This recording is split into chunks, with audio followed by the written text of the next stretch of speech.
एक शहर में तारा नाम की एक लड़की रहती थी। उसके मम्मी पापा गुजर चुके थे।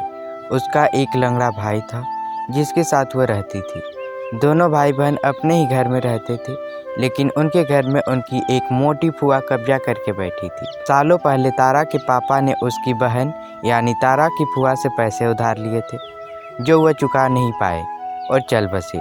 उसी वक्त से तारा की फूआ उनके घर में कब्जा करके बैठी है। खुद तो मज़े से घर में रहती और तारा को दिन भर काम करवाती और उसके पैसों से ऐश करती। तारा अगर पैसे नहीं देती तो यह घर छीन कर बेच देने और उसके भाई को मार देने की धमकी देती।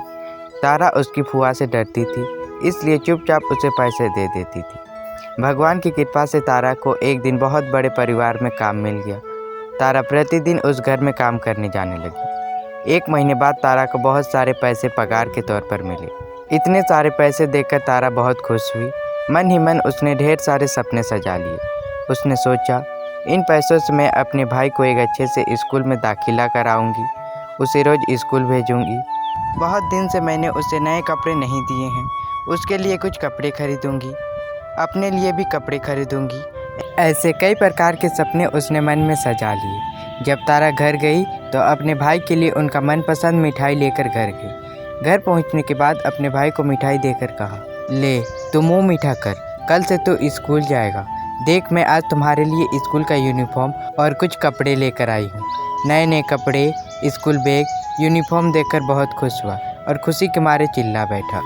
उसी वक्त उसकी फूआ आई और कहने लगी, क्या शोर मचा रखा है तुम दोनों ने, चैन से सोने भी नहीं देते। कपड़े, बैग, यूनिफॉर्म देखकर फूआ आग बबूला हो गई और कहा, किसने खरीदी ये? तभी तारा ने कहा, फूआ मैंने खरीदी है, बिट्टू कल से स्कूल जाएगा। तभी उसकी फूआ ने कहा, क्या कहा तुमने? ये लंगड़ा कल से स्कूल जाएगा? स्कूल का फीस तेरा बाप भरेगा? तभी तारा ने कहा, फूआ आप उसकी चिंता मत कीजिए, मैं संभाल लूँगी। उसकी फूआ ने कहा, कहाँ से लाएगी इतने पैसे? कहीं तुमने धंधे पर बैठना शुरू तो नहीं किया?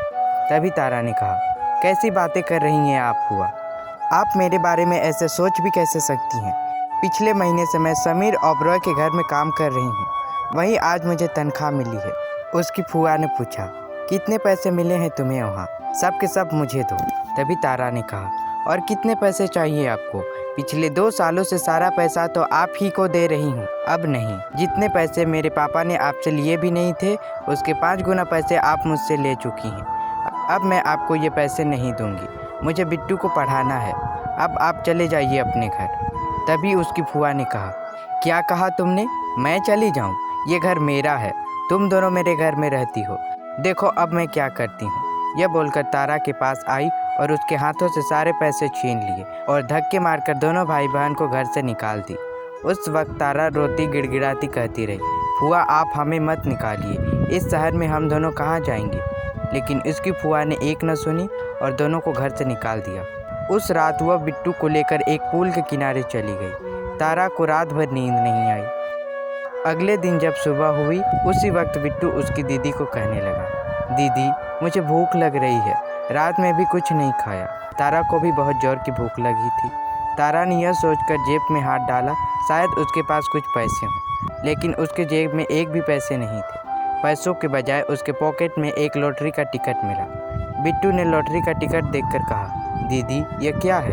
तारा ने कहा, यह लॉटरी का टिकट है, मैं इसे नहीं लेना चाहती थी, लेकिन उस दुकानदार ने छुट्टे पैसे नहीं हैं बोलकर यह लॉटरी का टिकट थमा दिया। इसका क्या काम?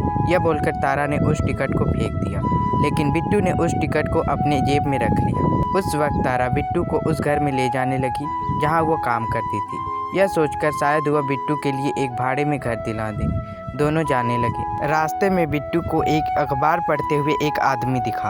अखबार के पीछे साइड में बड़े बड़े अक्षरों में लिखा था, ये नंबर जिसके भी टिकट में है वही इस लॉटरी का विजेता है।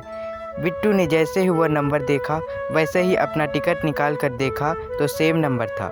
बिट्टू समझ गया कि उनका लॉटरी उठा है। उसी वक्त बिट्टू उसकी दीदी को उस अखबार वाले के पास लाया और लॉटरी के बारे में दिखाया।